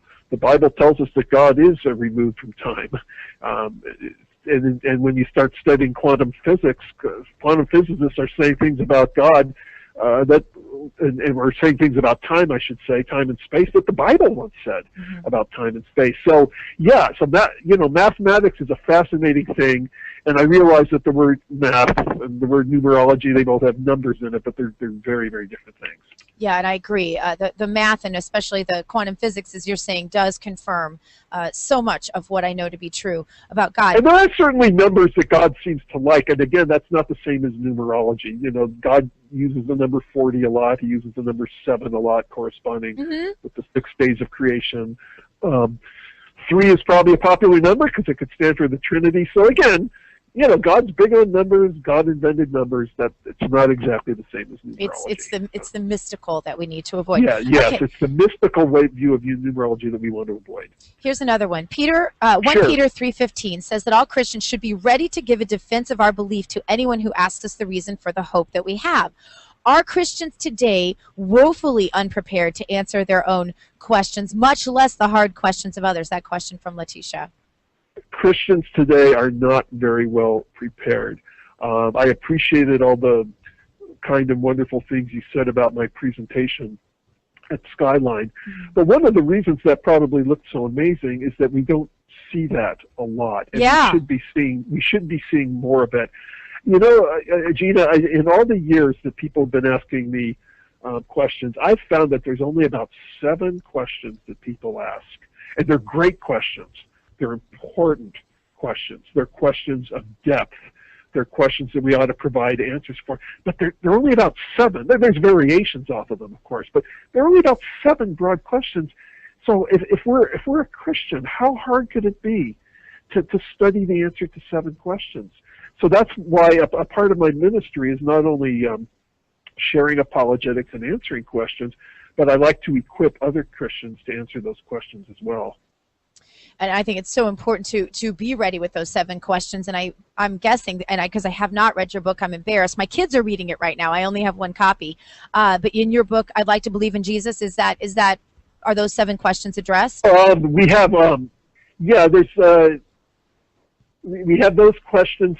Actually, in that book, some of the broader questions I didn't get into in the book, because what my book did is it dealt with some of the things that Christians tend to shove under the rug. Oh. Like how is God going to deal with the people that never heard of the gospel? And what about those Old Testament wars? And is the Bible really a chauvinistic book? And I don't believe it is. But so we deal with those, and we deal with some of the broader questions as well. But the subtitle of my book, it's called "I'd Like to Believe in Jesus, but ... But the subtitle is the harder, less frequently discussed questions. Having said that, the book is written in a very pop style. I kind of put a lot of the scholarship and quotes of scholars in the footnotes, and in the main narrative, I tried to make it very readable with lots of stories. And your kids have probably discovered this. There's kind of an imaginary skeptic that's arguing with me throughout the book. And everything you see the imaginary skeptic say, somebody, a college student, a college professor, or just somebody off the street, somebody at one time asked me those questions. And the feedback that I've gotten, and I have had Christians tell me that they've put that book in the hands of their non-believing friends and have actually seen them come to know Christ afterwards. The feedback that I've gotten is just when a skeptic is ready to read one of my arguments and go, okay, yeah, but what about this? The skeptic on the pages says it right there. They're going, oh my gosh, I was just about to ask that. And the imaginary skeptic said it right in the book. And what that does is it establishes empathy with the reader right away. But I have 2 audiences in mind, not only the skeptic, but also the Christian who's looking for better answers to give to their friends. Yeah, it's so important, and relatives. Okay, last question. I posted this morning. I tend to get up in the morning, and if I'm in a hurry, I will read Compass International's little Bible studies. I don't know if you're familiar, but I tend to enjoy them very much. And there are some theological, doctrinal differences probably among all Christians, no matter how dedicated they are to learning. But this is what it said today, that there are many well-known Bible teachers who are probably Christians, and this is quoting Compass now, that wrongly teach the concept that the church has inherited God's promises to the Jewish people. This is referred to as replacement theology. Those who believe replacement theology believe God finished dealing with Israel at the cross. They believe that when Jesus comes back, there is no reign of Christ on earth for 1,000 years, even though the Bible specifically says 5 times that he will reign, and then it goes through the citations of those.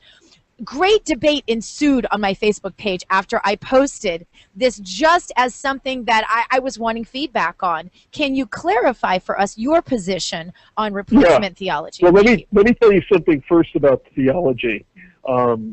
Theological systems are usually developed by individuals who get fascinated with one idea. Mm-hmm. And then they get so fascinated with that one idea that they start in time interpreting everything else in the Bible through the lens of that one idea. Mm. For example, John Calvin got fascinated with the sovereignty of God. Oh, now careful. Right. So well, God is. I'm kind of a Calvinist. I know you're a Calvinist, but you're such a cool person. I know you could handle it, even if we don't agree with everything. I just sense that about you, Gina. You're so laid back and cool. This is not going to be a problem at all for us. But John Calvin got so fascinated with the sovereignty of God that after a while he said, well, if God is sovereign, then anything that happens, God's in a way making it happen, and thus we don't have free will. Now, there was another person named Jacob Arminius. He got so fascinated with the free will of human beings that he pushed the limits and said, well, if human beings have free will, then we could even lose our salvation. Yeah, now we can talk. We can talk about I actually agree. I agree with the Calvinists when they say we can't lose our salvation, but I agree with Jacob Arminius when he says we have free will. So I don't usually fit real neatly into either. Now, getting back to replacement theology, again, the truth is somewhere in the middle. Replacement theology says the promises that God gave to Israel, Israel blew that, and now those promises go to their church.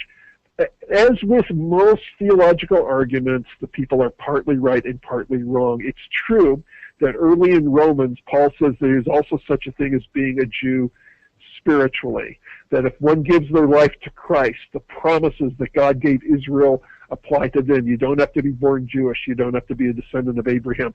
But when he gets to Romans chapter 11, the same book, he says God's not done with the Israelites yet either. And he compares it to a tree. He says, imagine Israel was this natural tree, and some of the individual branches were disobedient. He says, God has this promise that Israel as a nation, as a people, the nation's going to be fine someday.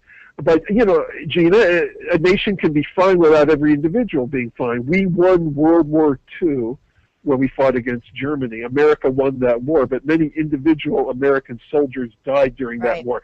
So you make that spiritual.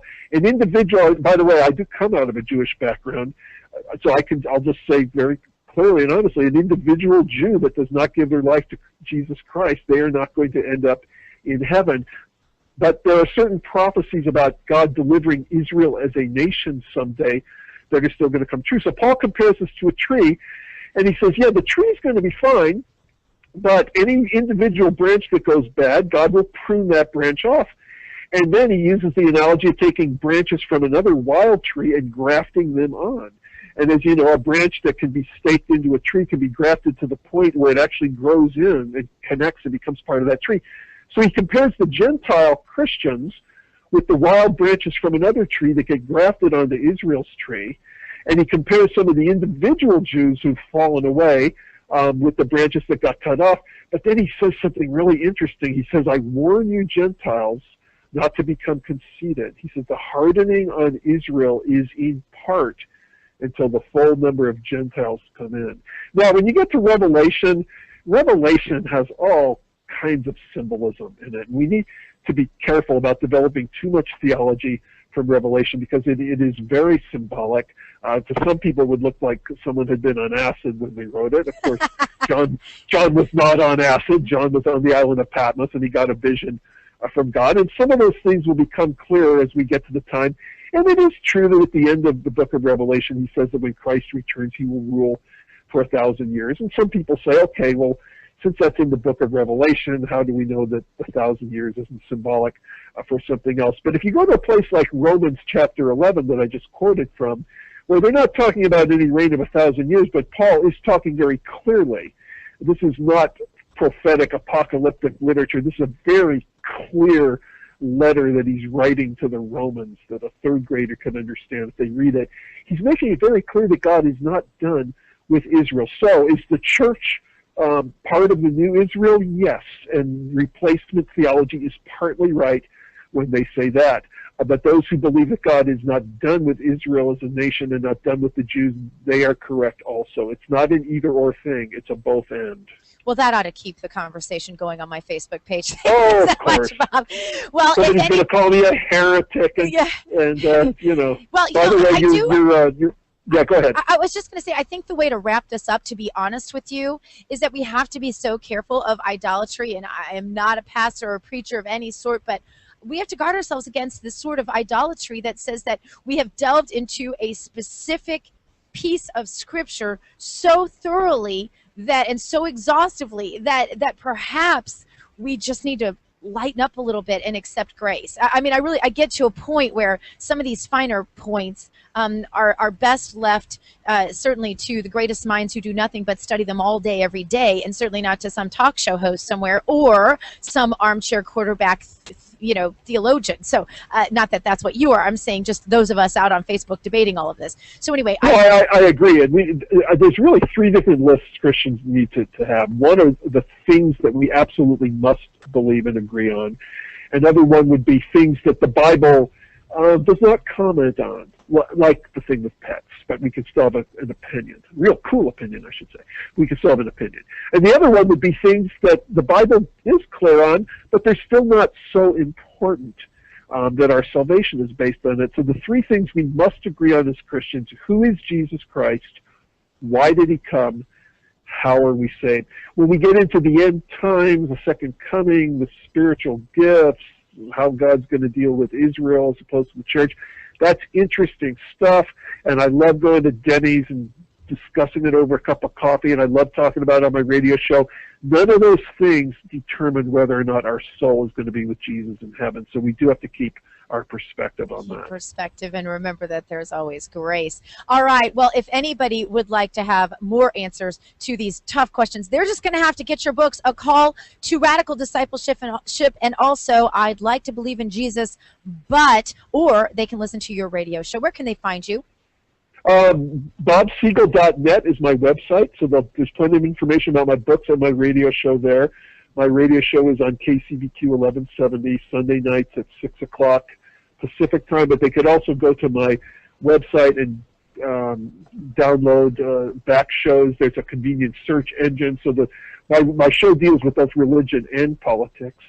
I should also mention that I write a column for Washington Times Communities called Forbidden Table Talk, meaning the two forbidden dinner table conversations, religion and politics. Yes. Because, you're sitting at the table and you're getting into a discussion, and sooner or later somebody goes, "Can we just change the subject?" So the whole idea is, here on my radio show and in my column, Forbidden Table Talk, we do not change the subject. That's communities at WashingtonTimes.com, where they can find my column, my website, BobSiegel.net. Awesome. Bob Siegel, thank you so much for being on the show. We'll be right back in just a moment. We're going to ask the question, we were just asking the question, do we deserve hell? Now we're going to ask the question, do we deserve the IRS scandal? That topic and more coming up this Theological Thursday. Billy Hollowell coming up on This Week in Faith as well. Stay tuned. You're listening to The Dr. Gina Show. Ranger Station. Yeah, hi. I'd like to report a bear sighting in the forest. 1 second, I'm having a smoke. Next thing I know, I'm face-to-face with Smokey Bear. Wow. And he told me it only takes one spark to start a wildfire. Did you know 9 out of 10 wildfires are caused by humans? I had no idea. That's why Smokey's famous and you're not. If you see someone in danger of starting a wildfire, step in and make a difference. Brought to you by the U.S. Forest Service, your state forester, and the Ad Council. Learn more at SmokeyBear.com. Only you can prevent wildfires. God, guns, and gear, the things you need to be a proper conservative these days. Go to the Dr. Gina site at docgtv.com.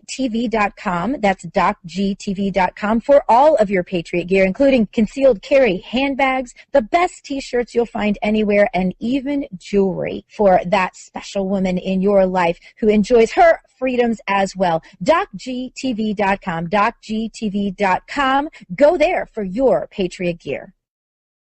Would you rather be a gun owner or a victim? Hi, I'm Tim Macy from Gun Owners of America. Our Constitution affirms our right to self-defense, including the right to own firearms. Right now in Washington, D.C. and many states around the country, there are radical leftists who'd like to disarm Americans. That's why Gun Owners of America was formed over 35 years ago. We're here for only two reasons: to lobby to protect the Second Amendment and to replace anti-gun politicians with pro-gun Americans who actually understand what the Constitution says. I urge you to join us in this fight. We've been called the only no-compromise pro-gun lobby in Washington, D.C. Please go to gunowners.org and join today. It may help you from becoming a victim tomorrow. That's gunowners.org. Hey, it's Dr. Gina here, and I told you that I'm going to help you be the most effective in your activism that I possibly can, and I've got a tip for you right now. Go to gunowners.org and join to be a member. Sign up for their alerts, and you can know exactly what you need to do to take action to save your freedoms. Go there right now and become a member. Gunowners.org. That's gunowners.org. Tell them Dr. Gina sent you. Gunowners.org. Hey, I heard you are a wild one. Ooh. Hey, I heard you are a wild one. Show me how you do. I wanna shut down in the club with you. Hey, I heard you are a wild one. Ooh.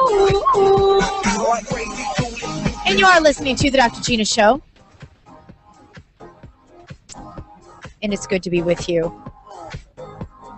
Yes, I had an attack cat during high school.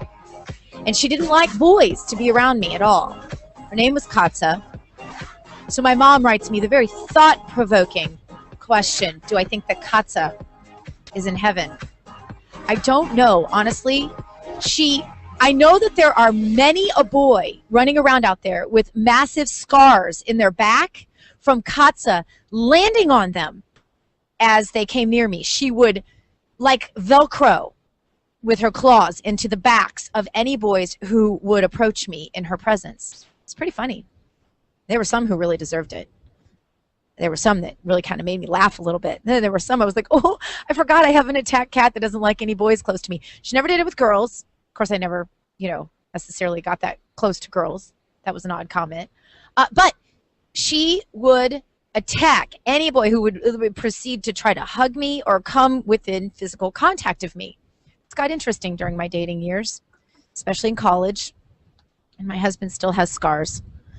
But I don't know if she would be in heaven if there's a cat heaven. I don't know. I really don't know. She inflicted some pretty fierce wounds. I want to get to this story about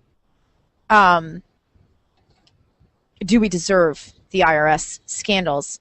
But I have to gloat for a moment, because gloating is more fun than talking about the punishments we deserve. So I do want to get to this gloating for just a moment, if you'll excuse me while I gloat. The Obama administration-friendly MSNBC is taking a stunning ratings crash dive.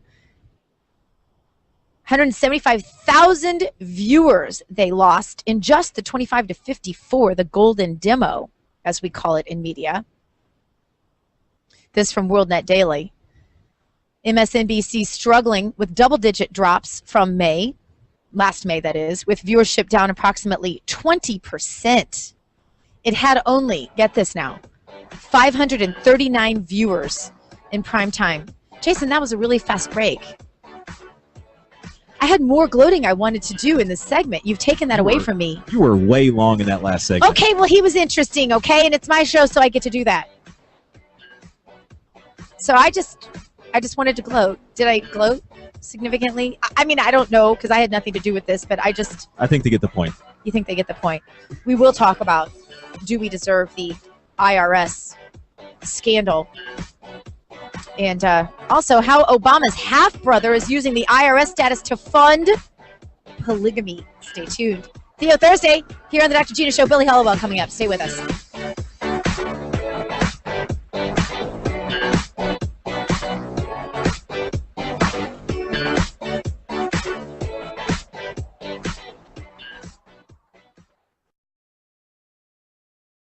Washington, D.C. and many states around the country, there are radical leftists who would like to disarm Americans.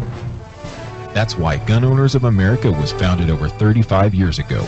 Gun Owners of America is here for only two reasons: to lobby to protect the Second Amendment and to replace anti-gun politicians with pro-gun Americans who actually understand what the Constitution says. Gun Owners of America has been called the only no-compromise gun lobby in Washington, D.C. Join today at gunowners.org.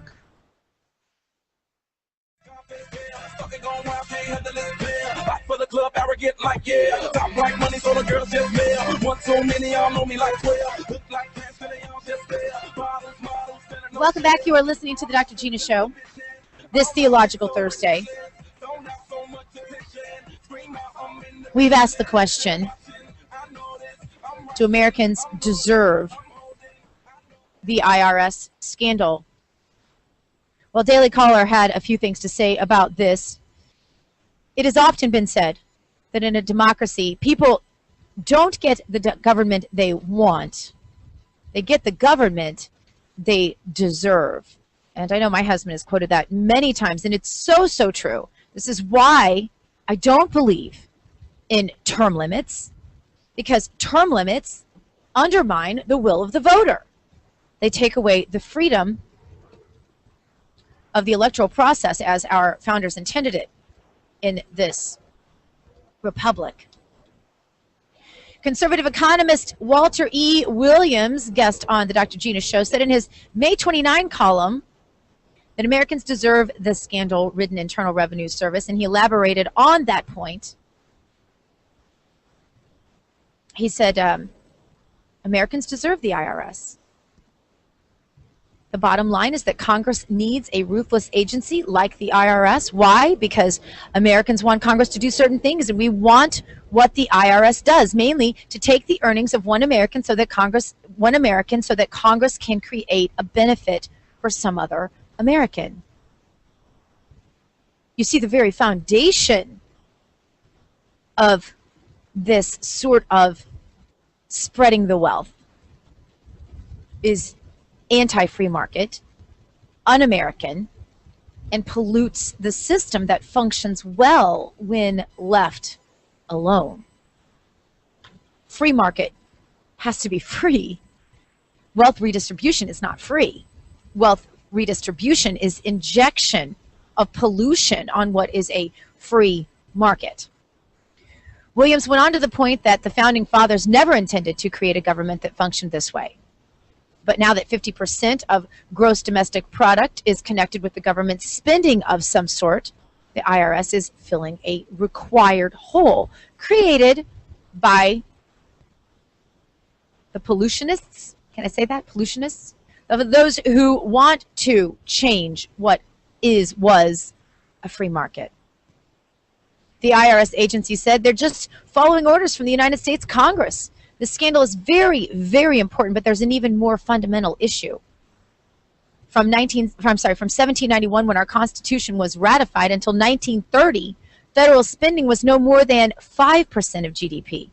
Today, of course, you know that federal spending is 25% of GDP.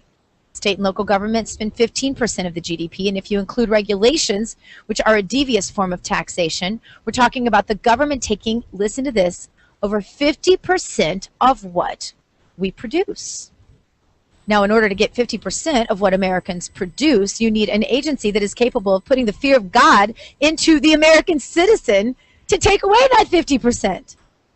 And the IRS is just that agency. Williams cited the Ten Commandments, God bless him, pointing out that thou shalt not steal is problematic, even when authorized by Congress. Once that legalized theft begins, it pays for everybody to participate, he added. I think that people should recognize that when God gave Moses the commandment, thou shalt not steal, he didn't mean thou shalt not steal unless you get a majority vote in Congress. He just meant plain, simple, thou shalt not. That's just a little bit of brilliance for you today from Walter E. Williams. Well, I find it interesting. And so apparently does investors.com that the IRS chief visited the White House not one time, not 10 times, not 50 times, not 100 times, 118 times. How do you even have time to go to the White House that many times and still work a full-time job, supposedly? Well, one IRS commissioner did. He visited Obama's White House 118 times in 2010 and 2011. I don't know. You do the math. That's like 20% of his time was spent in the White House. His successor also dropped in often. But under George Bush, the tax chief visited once in 4 years. Time for an audit, says investors.com. As the Washington Examiner noted last weekend, the ex-commissioner of the Internal Revenue Service, Douglas Shulman, went to the White House some 118 times in 2010 and 2011, while Stephen Miller, the acting director who took over from Shulman last November, himself made numerous trips there as well. This, according to the White House visitor logs. Again, check it out for yourself. Please don't believe me. I never want you to believe me. I want you to check it for yourself. Business as usual for one of the most powerful arms of the Fed, you might think. Not so. Mark Everson, who ran the IRS during W's administration from 2003 to 2007, visited one time, grousing that he felt like he had moved to Siberia because the tax collection agency was so out of the policy loop. The alibi of the White House has wedded itself to say that it had to work so closely with the IRS to implement Obamacare. But House Oversight Committee Chairman Darrell Issa says it's hard to believe the IRS's abusive targeting of the Tea Party and other conservative groups didn't enter into the conversations that took place at these meetings, at least in passing. Do you feel that way too? The Bush administration actually did some IRS revamping during its tenure to provide the IRS with so-called modern tools that needed to both deliver first-class customer service to America's taxpayers and ensure that compliance programs are administered efficiently. Yet that didn't seem to require the IRS commissioner to scurry to the West Wing more than 100 times or even anything close to that. So Shulman is the same guy who, with a completely straight face, answered Congress's questions about the 118 visits with the alibi that he visited the White House to attend the Easter egg roll with his kids 118 times. It's a lot of Easter eggs. Not a lot of credibility. It's a lot of the American public that do not know yet about communications between the White House and the IRS.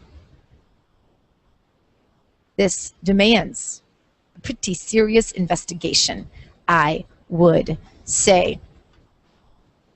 What has happened to the Boy Scouts since their newest declaration? It's interesting, about 70% of all local troops of Boy Scouts are sponsored by religious groups, and some churches say they're going to cut ties to the Boy Scouts following its lifting the ban on gay scouts. We're going to get to which churches are in, which churches are out, and the answer might surprise you this Theological Thursday. Also, stay tuned. Billy Hollowell from The Blaze, This Week in Faith, coming up on the Dr. Gina Show's Theological Thursday. Stay with us. Would you rather be a gun owner or a victim? Hi, I'm Tim Macy from Gun Owners of America. Our Constitution affirms our right to self-defense, including the right to own firearms. Right now in Washington, D.C. and many states around the country, there are radical leftists who'd like to disarm Americans. That's why Gun Owners of America was formed over 35 years ago. We're here for only two reasons: to lobby to protect the Second Amendment and to replace anti-gun politicians with pro-gun Americans who actually understand what the Constitution says. I urge you to join us in this fight. We've been called the only no-compromise pro-gun lobby in Washington, D.C. Please go to gunowners.org and join today. It may help you from becoming a victim tomorrow. That's gunowners.org. God, guns, and gear. The things you need to be a proper conservative these days. Go to the Dr. Gina site at docgtv.com. That's docgtv.com for all of your Patriot gear, including concealed carry handbags, the best t-shirts you'll find anywhere, and even jewelry for that special woman in your life who enjoys her freedoms as well. docgtv.com, docgtv.com. Go there for your Patriot gear. Do you support Obama's universal background check? This is Dr. Gina. I want you to go to gunowners.org right now and answer that important survey question. Gun Owners is the only no-compromise gun lobby in Washington, according to Ron Paul, and many others are finding the value of joining an organization like Gun Owners of America, who's been there and will be there with a no-compromise attitude. Gunowners.org. That's gunowners.org. My heart's a stereo. It beats for you, so listen close. Hear my thoughts in every note. This is Dick Morris. If you're diagnosed with liberalism, Dr. Gina will cure you. You feel low. This melody was meant for you. So sing along to my stereo. My heart's a stereo. And you are listening to the Dr. Gina Show. In other very important news,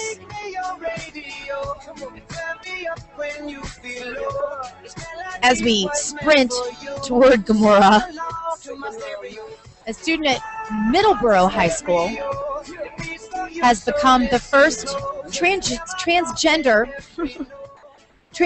prom queen.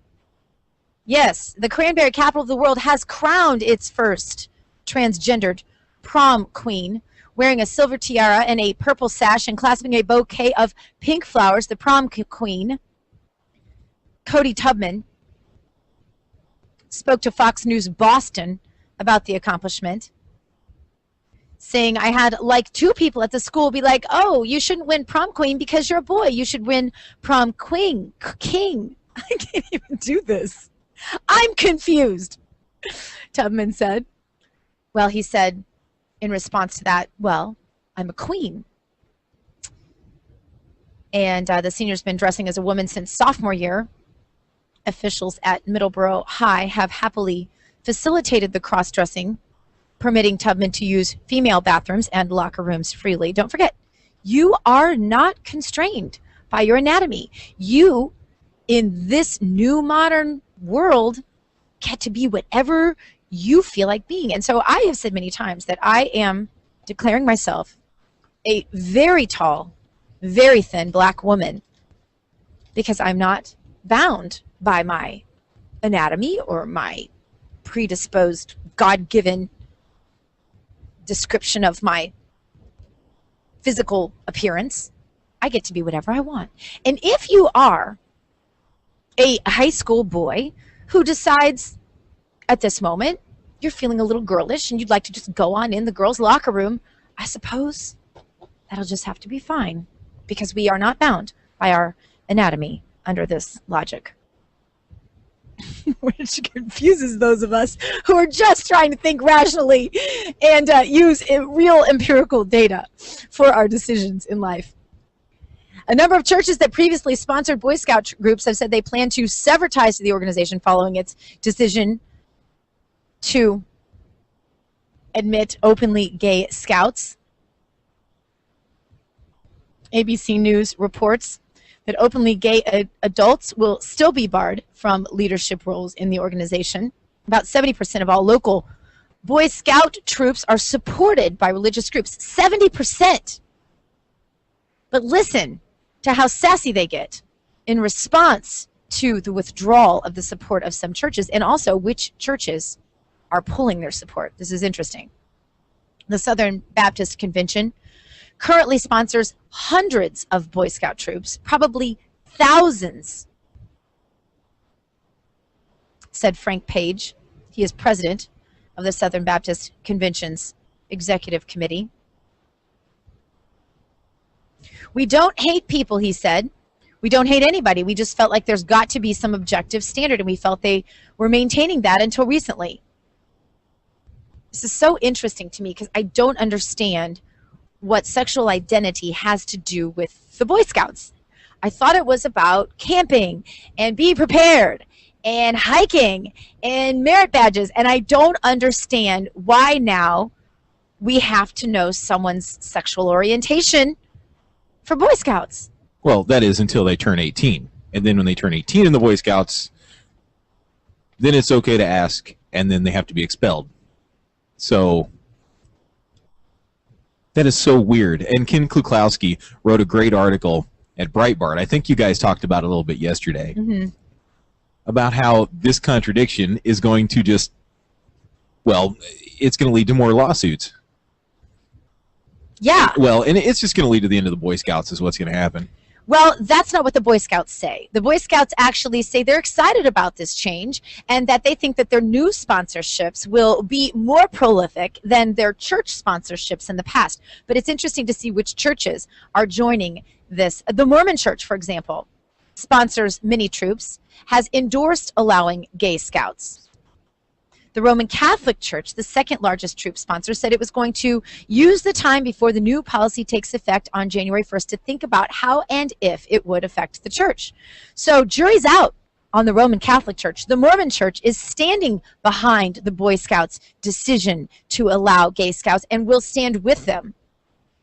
The Southern Baptist Convention, it looks like, is probably out. Now, here's another one. The National Jewish Committee on Scouting, the Episcopal Church, the United Church of Christ, the Unitarian Universalist Association, and the Metropolitan Community Church all urged the full repeal of the long-time ban on gay scouts. But many other Christian groups continue to protest, citing religious freedom and the 2000 U.S. Supreme Court decision that gave the Boy Scouts the constitutional right to keep out gay members.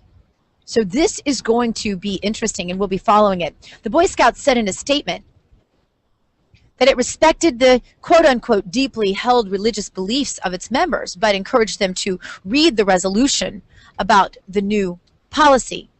They said, we believe this policy is reflective of the beliefs of most of Scouting's major religious chartered organizations and are unaware of any that believe a youth member simply stating he or she is attracted to the same sex but not engaging in sexual activity should make him or her unwelcome in their congregation. I didn't read anywhere where any of those statements said that the churches would make those people unwelcome in their congregation. I think they were talking about a policy that is endorsing a lifestyle, and even the fact that someone's sexual orientation should enter into their membership to a particular organization. They continue in their quote, while people have different opinions about this policy, we can all agree that kids are better off when they are in Scouting. I don't know that we can. I think it depends on what that Scouting entails. Gay rights advocates believe that Boy Scouts' new policy may actually attract new organizations and members who have been put off by its former practices. We shall see.